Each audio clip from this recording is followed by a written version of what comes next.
여러분은 죄 사함, 즉 죄의 용서에 대해 무엇을 믿고 있습니까? 그저 교회를 오래 다녔으니까 용서받았겠지, 또는 예수 믿으면 구원받는다 했으니 내 죄가 없어졌겠지 라고 생각하지는 않습니까?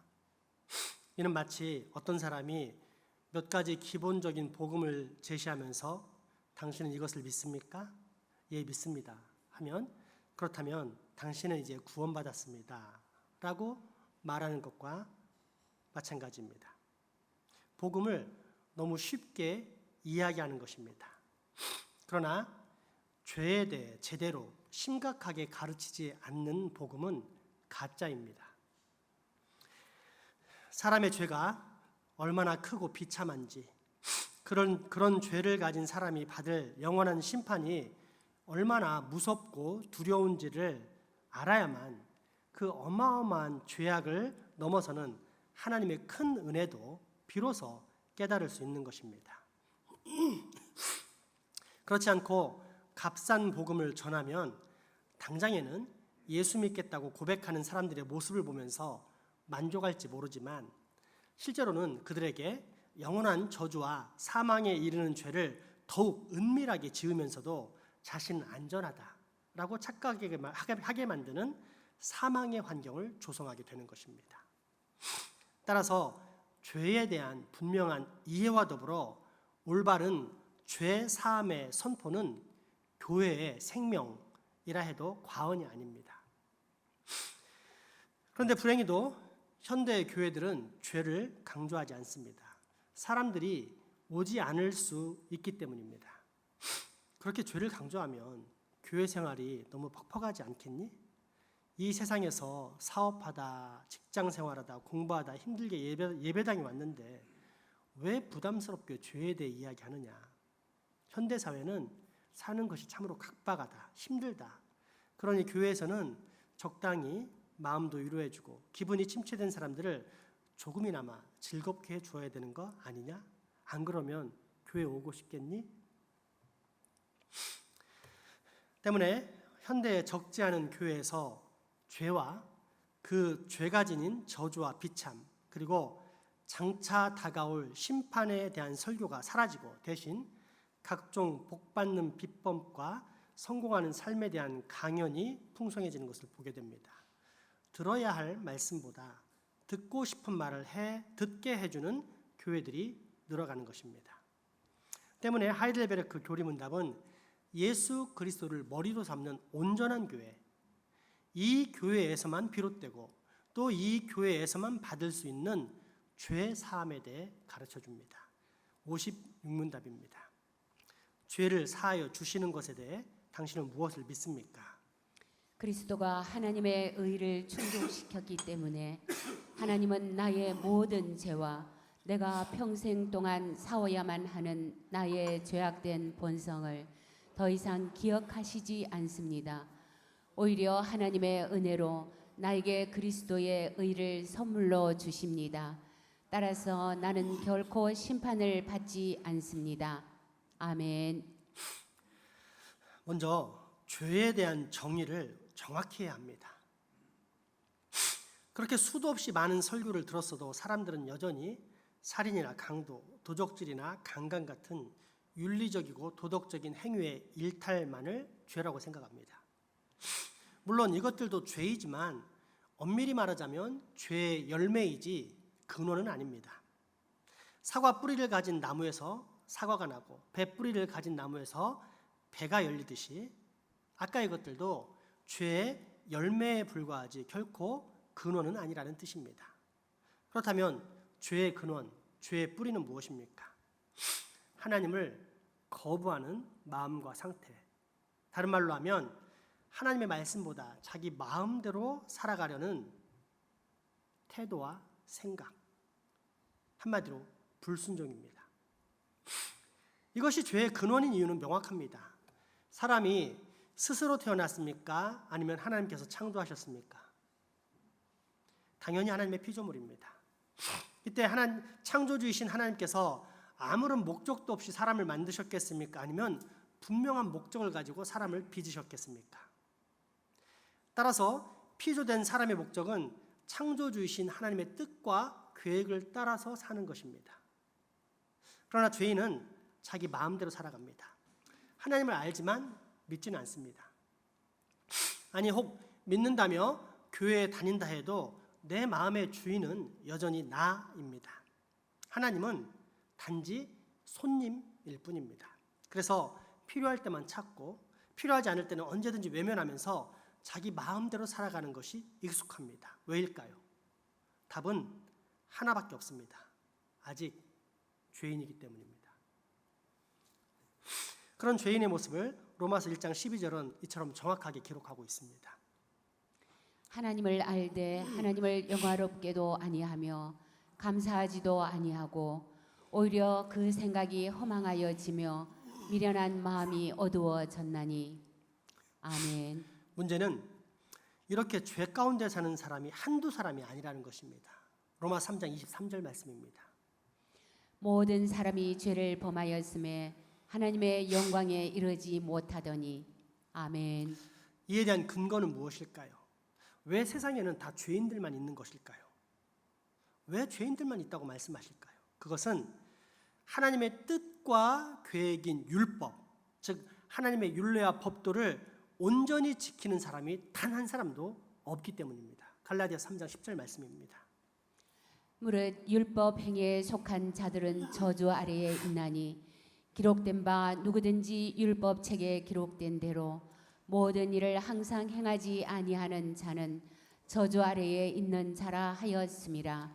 아멘. 이를 달리 말하면 하나님의 뜻과 계획, 즉 율법을 평생 동안 단 하나도 어기지 않고 모두 다 지키면 하나님께서 그를 의롭다, 너는 의로운 자다라고 인정하신다는 뜻입니다. 문제는 그 율법에 살인하지 말라, 도적질하지 말라, 내 이웃에 대하여 거짓 증거하지 말라, 비방하지 말라라는 언행뿐 아니라 내 이웃의 여인에 대해서 음욕을 품는 자마다 간음하는 것이니 음욕을 품지 말라, 네 이웃을 미워하지 말라라는 마음까지도 포함한다는 것입니다. 자, 그렇다면 세상 사람 중에 하나님의 율법을 단 하나도 어기지 않고 평생 동안 다 지킴으로써 하나님께 의롭다 인정받을 수 있는 사람이 과연 몇 명이나 되겠습니까? 따라서 세상 모든 사람들은 다 하나님의 영광, 하나님의 구원에 이르지 못하는 죄인인 것입니다. 그러므로 하나님께서는 저주로 죽을 수밖에 없는 그런 불쌍한 인생들을 당신의 자비와 긍휼로 구원하시기로 작정하셨는데 그 죄사함, 죄 용서의 방법이 바로 예수 그리스도를 통한 의입니다. 예수 그리스도를 통해 죄인을 의인으로 변화시키는 새 창조의 방법, 바로 오늘 본문 고린도후서의 말씀입니다. 그리스도의 사랑이 우리를 강권하시는도다. 우리가 생각하건대 한 사람이 모든 사람을 대신하여 죽었은즉 모든 사람이 죽은 것이라. 그가 모든 사람을 대신하여 죽으심은 살아있는 자들로 하여금 다시는 그들 자신을 위하여 살지 않고 오직 그들을 대신하여 죽었다가 다시 살아나신 이를 위하여 살게 하려 함이라. 그러므로 우리가 이제부터는 어떤 사람도 육신을 따라 알지 아니하노라.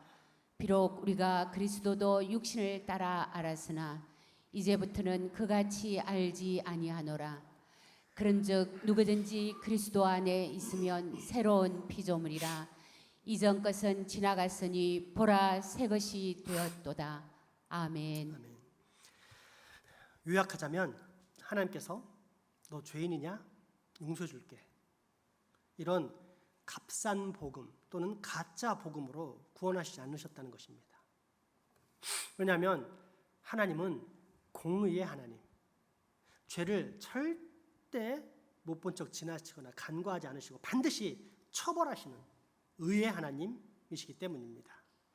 따라서 우리는 이제 그 모든 형벌을 다 받아야만 의롭게 될 수 있습니다. 문제는 우리 중에 그러한 하나님의 어마어마한 저주와 진노의 형벌을 받고도 살아남을 사람이 과연 몇 명이나 될까 하는 것입니다. 몇 명이나 살아남을 수 있을까요? 단 한 사람도 없습니다. 때문에 하나님께서는 우리 인생들에게 특별한 선물을 보내셨는데 그분이 바로 예수 그리스도이십니다. 아무 죄 없는 의인이신 예수 그리스도께 죄인인 우리가 당해야만 하는 모든 저주와 형벌을 다 감당케 하셨습니다. 하나님의 공의를 충족, 만족시키신 것입니다. 그리고 누구든지 이 사실, 곧 하나님의 방법을 믿기만 하면 다 용서해 주신다고 약속하십니다. 그래서 특별한 선물입니다. 죄사함을 받기 위해 내가 해야 할 일, 아니 할 수 있는 것이 아무것도 없었는데 하나님께서 그 일을 홀로 다 이루신 후에 이제 믿기만 하면 된다 라고 말씀하셨기 때문입니다. 믿기만 하면 내 죄와 형벌은 다 예수님께 가고 반대로 예수님의 의와 생명은 다 내게로 와서 내가 죄사함 받고 의롭다 인정받게 된다고 약속해 주신 것입니다. 이 믿음이 여러분에게 있습니까? 바로 이 사실을 알려주는 것이 하이델베르크 제56문답입니다. 죄를 사하여 주시는 것에 대해 당신은 무엇을 믿습니까?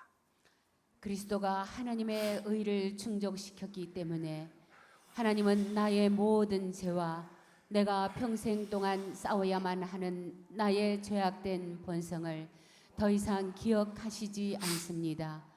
오히려 하나님의 은혜로 나에게 그리스도의 의를 선물로 주십니다. 따라서 나는 결코 심판을 받지 않습니다. 아멘. 그럼에도 불구하고 우리에게는 이 믿음이 연약한 것을 볼 수 있습니다. 특별히 많은 이들이 56문답의 첫 번째 답변인 더 이상 내 죄를 기억하시지 않는다라는 말씀에서 걸리는데, 왜냐하면 사람은 안 좋은 기억에 대해서는 절대 잊지 않고 기억하는 습관이 있기 때문입니다. 예를 들어 어떤 사람이 나를 비방함으로 온갖 수치를 당했습니다. 그런데 마지막에 화해를 하게 되어서 제가 이렇게 말합니다. 괜찮아, 다 지나간 일인데 더 이상 기억하지 않을게. 잊자. 정말 기억하지 않을까요? 불가능합니다. 하기 싫어서가 아니라 불가능합니다. 왜냐하면 그런 약속은 그냥 그렇게 하겠다라는 내 의지의 표현일 뿐 실제로 이미 생긴 기억은 없어지지 않기 때문입니다. 이에 관해서는 성 어거스틴이 한 이야기가 있는데, 어거스틴은 시간에 대해 말하면서 사람에게는 과거나 미래가 존재하지 않고 언제나 현재만 존재한다고 했습니다. 여러분, 과거를 지금 보여줄 수 있습니까? 과거는 이미 지나가서 내 머릿속에 기억에만 있을 뿐입니다. 미래는 또 어떻습니까? 아직 오지 않았습니다. 그래서 머릿속에 개념적으로만 미래가 있을 뿐입니다. 그래서 어거스틴은 미래는 개념이라 했고 과거는 기억이라고 한 것입니다. 따라서 어떤 사람이 누군가에게 나는 당신의 잘못 또는 당신의 어두운 과거를 기억하지 않겠습니다 라고 말하면서 의지적으로 결단한다 해도 실제로는 불가능하다는 것입니다. 과거는 이미 사람의 기억 속에 고스란히 남아있기 때문입니다. 그러므로 사람은 아무리 신경 쓰지 않으려고 발버둥 쳐도 기억의 쇠사슬에서 벗어날 수 없습니다. 그렇게 어떤 사람이 잘못을 했는데 내가 기억하지 않겠다라고 약속했을지라도 그 사람이 7번, 8번 잘못을 저지른다면 이제껏 쌓인 모든 것이 한꺼번에 폭발하게 되는 것입니다. 넌 항상 이런 식이었어. 계속 기분 나쁘게 하잖아. 반복하고 있어. 넌 안 고쳐져. 결국 우리에게 과거를 기억하지 않겠다는 말은 그저 노력의 표현일 뿐 실제 우리 마음속에서는 절대 지워지지 않습니다. 문제는 우리가 바로 이러한 우리의 죄성을 통해 하나님의 말씀을 본다는 것입니다. 그래서 하나님께서 네 죄를 다시는 기억하지 않겠다라고 말씀하셔도 에이 그럴 리가요 라면서 불신한다는 것입니다. 그렇다면 둘 중 하나입니다.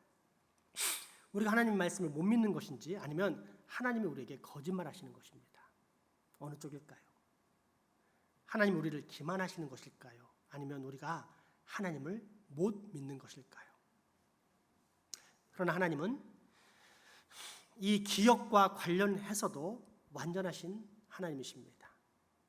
그렇게 하나님께서 내가 너의 과거를 기억하지 않겠다라고 말씀하셨을 때는 그것은 우리처럼 기억하지 않으려고 노력하는 하나님을 말하는 것이 아니라 실제로 우리가 지금 모든 죄악을 완전한 의미에서 기억하지 않으신다는 것을 뜻합니다. 그것도 단순히 과거에 저질렀던 죄나 지금 현재의 죄뿐이 아닌 앞으로 지을 모든 죄까지도 말입니다. 한마디로 우리는 영원한 죄 사함의 약속을 받은 것입니다. 그러니 우리는 그 얼마나 행복한 사람, 영원한 의인, 그 누구보다도 확실한 천국 시민이 되겠습니까? 다시 한번 이 사실, 진리를 확인해 봅시다. 하이델베르크 56문답입니다. 죄를 사하여 주시는 것에 대해 당신은 무엇을 믿습니까?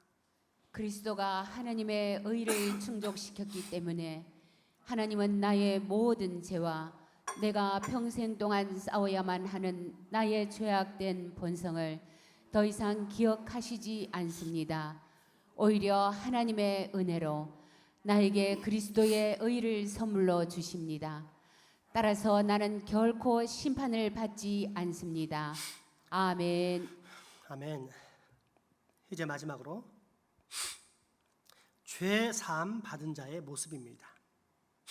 이것은 아까 서두에 말한 대로 혹여나 이마저도 자기 편한 대로 받아들임으로써 값싼 복음에 취할 사람이 있을까 봐 염려스러운 마음에 추구하는 것입니다.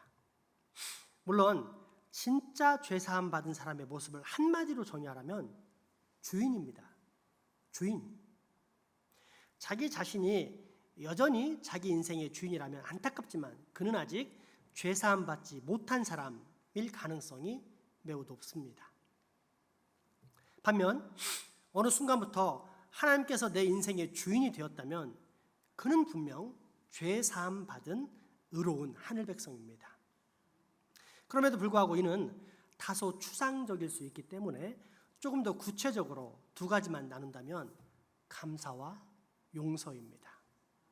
첫째, 진정으로 죄 용서함을 받은 사람은 불가능했던 그 죄 사함에 대한 감사로 살아갑니다. 감사밖에 없습니다.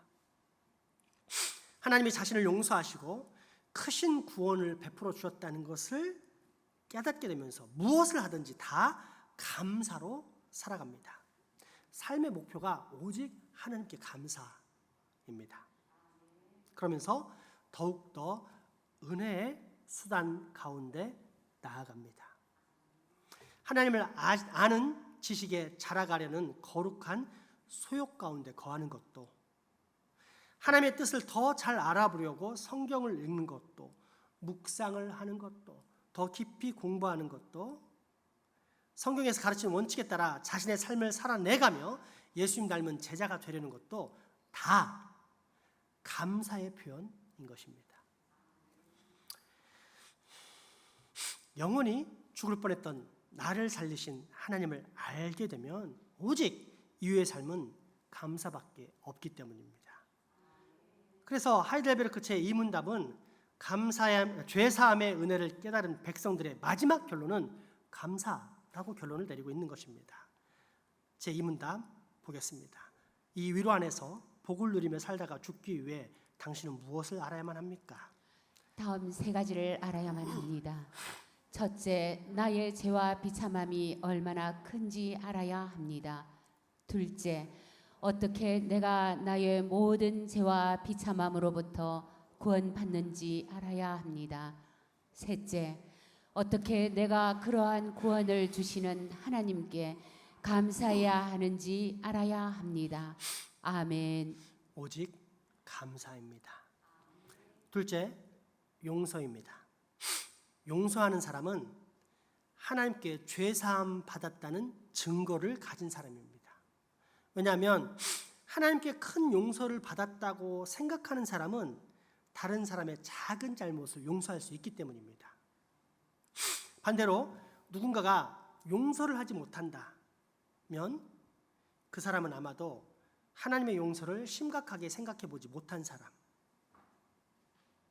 아니 더 정확히는 아마도 하나님의 용서를 믿지 못하는 강팍한 사람이라고도 할 수 있습니다.